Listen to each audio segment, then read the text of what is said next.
বিরতির পর স্বাগত। আবারও রাজ্যে অস্ত্রের ঝনকানি। এবার অভিযোগ যে একটি গাঁজা বাগান থেকেই একটি পিস্তল উদ্ধার হয়েছে। রীতিমতো চাঞ্চল্য যে ছবি আপনারা দেখতে পাচ্ছেন, গাঁজা বাগান থেকেই সে পিস্তল উদ্ধার হয়েছে।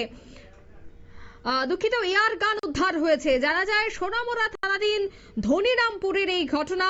জানা গেছে সোনামুড়া থানার ওসি জয়ন্ত কুমার দে গোপন খবরের ভিত্তিতেই গত 4 ফেব্রুয়ারি গভীর রাতে সোনামুড়া থানার SI Prabir Chandra Saha, police officer Tapan Das, DSP, DIB এবং টিএসআর যৌথ বাহিনীর অভিযান। আর এই অভিযান চলাকালীন ধনিরামপুর রিজার্ভ ফরেস্ট থেকেই এই উদ্ধার। বিভিন্ন চড়াই উৎরাই পেরিয়ে রিজার্ভ ফরেস্টের ঘন জঙ্গলের বাগান থেকেই শুকনো গাঁজা এবং প্রায় 65 কেজি বস্তাবন্দি গাঁজা উদ্ধার করা হয়। পাশাপাশি পুলিশি তল্লাশিতে সেখানে থাকা একটি কুড়ে ঘর থেকে উদ্ধার হয় এই এয়ার গান। ভারতীয় প্রযুক্তিতে তৈরি এই এয়ার গানটিকে পুলিশ উদ্ধার করে থানায় নিয়ে এসেছে। পুলিশের অভিমত, কাছাকাছি থেকে এই এয়ার গানটি থেকে শুট করা হলে যে কোনো ধরনের অপ্রীতিকর ঘটনা ঘটা সম্ভব। তবে অভিযোগ, কাউকে আটক করতে পারেনি পুলিশ। এই জাতীয় ঘটনায় এলাকায় যথেষ্ট চাঞ্চল্য বিরাজ করছে। কি বলছেন সংশ্লিষ্টরা, শোনাচ্ছি।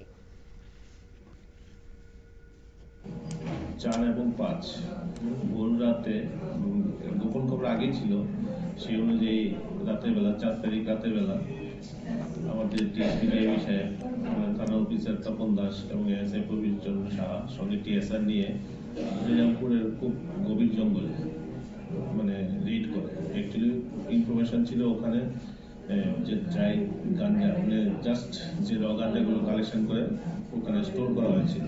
সেই অনুযায়ী ওই জায়গাতে ডিপ ফরেস্ট ল্যাব ওখানে রেড করে প্রচুর যে গাঁজা ছিল এবং কিছু গাড়ি ব্যাগের মধ্যে ভর্তি করা ছিল। তো ম্যাক্সিমামটাই ওখানেই বাই ফায়ার ওগুলো ডেস্ট্রয় করা হয়েছে এবং যেগুলো গাড়ি ব্যাগে ছিল এগুলো প্রায় 60-65 কেজি হবে, এগুলো নিয়ে আসা হয়েছে।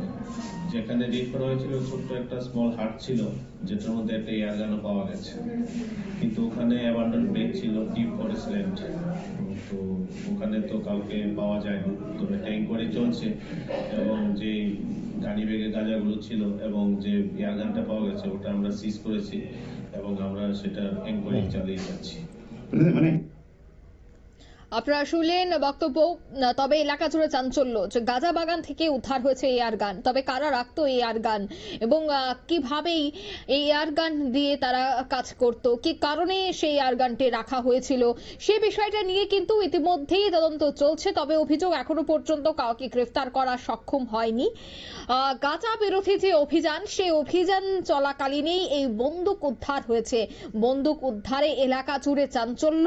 খুব দ্রুত যেন এই পুরো ঘটনায় গ্রেফতারি হয় বা কারাই এই এয়ারগান ব্যবহার করত, এই ব্যবহারকারীদের জন্য খুব দ্রুত গ্রেফতার করা হয়।